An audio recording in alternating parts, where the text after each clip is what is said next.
چونکہ کراچی کے مسائل ہے اور ہر چیئرمین اپنے یو سی کے مسائل وہ یہاں پیش کر رہی ہے. یہ ہمارا ہاؤس ہے.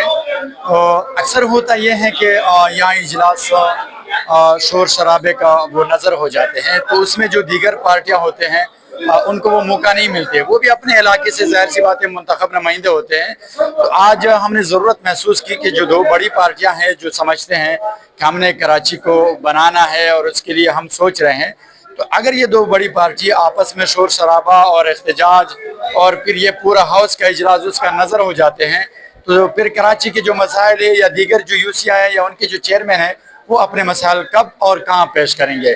جی آج ہم گئے تھے. یہ 2-3 سالوں سے آپ کو پتہ ہے کراچی میں ایک تو گورنمنٹ ہے اور اس سے کوئی اور ایک طاقت ہے، سسٹم کہا جاتا ہے.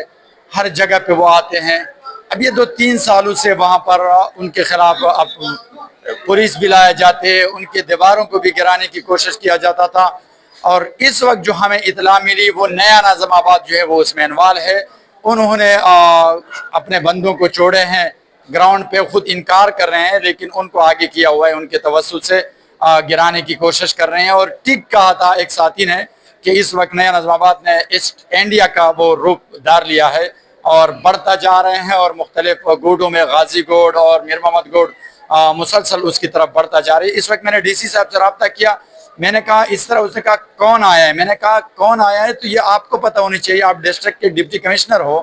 آپ کو جب پتہ نہیں تو پھر اس کا مطلب کیا ہے کہ یہ لوگ کہاں اور کس نے لائے ہیں وہاں پر؟